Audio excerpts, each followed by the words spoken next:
میرے حضور مدینہ المنورہ کی گلی سے گزر رہے ہیں تو ایک محل نما مکان بن رہا تھا. تو آقا کریم علیہ السلام نے گزرتے رک کے پوچھا یہ کس کا ہے؟ تو کسی نے کہا فلاں انصاری کا. حضور گزر گئے. کسی نے جا کے اسے بتایا حضور گزرے تھے، تیرا مکان دیکھا تھا. حضور کے چہرے پہ مسرت کے آثار نہیں آئے. انہوں نے کہا ہاں بالکل. خیر انہوں نے کدال پکڑا اور مکان کو زمین کے برابر کر دیا. 2-4 دن کے بعد حضور کا پھر دوبارہ گزر ہوا تو دیکھا ملبے کا ڈھیر پڑا ہے.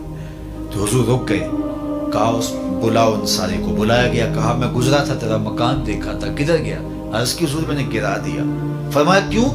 عرض کی سنا تھا آپ کو پسند نہیں. سنا تھا آپ کو پسند نہیں. میں اور آپ دیکھیں ہمارا کیا کیا حضور کو پسند نہیں. سر سے لے کر پاؤں تک، پیدائش سے لے کر کے موت تک، عقیقے ولیمے سے لے کر کے اپنے انداز تجارت تک، اپنی نجی زندگی سے لے کے انداز سیاست تک، ہمارا کیا کیا حضور کو پسند. ایک شخص بحرین سے آئے اور حضور سے انہوں نے سلام پیش کرنا چاہا. آقا نے اعراض کیا، رخ پھیر لیا. وہ سمجھے شاید اتفاقاً حضور نے رخ پھیرا ہے، تو جدھر رخ پھیرا تھا تو ادھر سے جا کے حضور کو پھر سلام کیا. تو آقا نے پھر رخ پھیر لیا. وہ سمجھ گئے کہ حضور ناراض ہیں. تو جو اصحاب تھے ان سے کہا کہ مجھے تو سمجھ نہیں کہ حضور کی ناراضگی کا سبب کیا ہے، تو کیا تم بتا سکتے ہو کہ حضور کیوں ناراض ہیں؟ انہوں نے غور کیا تو کہا یہ تم نے سونے کی انگوٹھی پہنی ہے تو اللہ کے محبوب اس کو حرام فرما چکے ہیں اور جہنم کا انگارہ قرار دیا ہے، تو اس وجہ سے حضور ناراض ہو سکتے ہیں. ہمیں تو یہی سبب لگتا ہے. تو وہ آگے بڑھے اور انگوٹھی اتارتے ہوئے حضور کو پیش کرتے ہوئے کہا حضور کیا اس وجہ سے ناراض ہیں؟ تو آقا کریم نے اس کو پکڑا اور یوں پھینک دیا. ناراضگی کی وجہ ختم ہو گئی. اللہ اکبر. کئی لوگ وہ سونے کی چین ڈال لیتے ہیں اور مختلف انگوٹھیاں ڈال لیتے ہیں. بلکہ میں نے ایک شخص کو دیکھا کہ اس نے جو ہے وہ ایک کڑا ڈالا ہے. تو میں نے کہا کہ یہ کیوں ڈالا ہے؟ تو وہ کہنے لگا یہ مدینہ شریف سے آیا ہے. میں نے کہا مدینے والے نے تو منع کیا ہے، انہوں نے تو روکا ہے. تو حضور نے اس کو پھینک دیا. ناراضگی ختم ہو گئی. وہ بیٹھ گیا. مجلس جاری رہی، گفتگو چلتی رہی. جب مجلس اختتام کو پہنچی لوگ گھروں کو پلٹنے لگے تو وہ بھی پلٹا نا. تو کسی نے اشارہ دیا وہ انگوٹھی تو اٹھا لو. چلو تم نہیں پہن سکتے، تمہاری بیوی تو پہن سکتی ہے، قیمتی سونا ہے.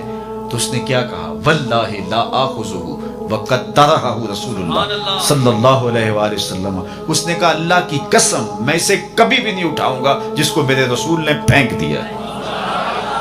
تو میں اور آپ دیکھیں کہ ہم کہاں کھڑے ہیں. اگر ان سے محبت کا دم بھرتے ہیں، ان سے پیار الفت کا رشتہ رکھتے ہیں تو پھر ہمارا طرز زندگی بتائیں. میرے استاد فرمایا کرتے تھے یہ نہ ہو کہ لوگ تمہیں پوچھے تم کون ہوتے اور تمہیں بتانا پڑے کہ ہم مسلمان ہوتے ہیں. یہ دیکھو مذہب کے خانے میں اسلام لکھا ہے. صاحب فرمایا کرتے تھے نہیں، نہ کسی کو پوچھنا پڑے نہ تمہیں بتانا پڑے. تمہارا طرز زندگی، انداز معاشرت، تمہاری وضاحت، تمہارے انداز حیات، تمہارے تیور ایسے ہونے چاہیے تم دور سے آ رہے ہو لوگ پہچان کے کہیں وہ دیکھو محمد عربی کا غلام آ رہا. نور آنکھوں میں تو چہروں پہ اجالے ہوں گے، مصطفیٰ والوں کے انداز نرالے. دنیا میں بھی ان کے دم سے مقدر چمکا، محشر میں بھی ان کی رحمت کے حوالے ہوں گے.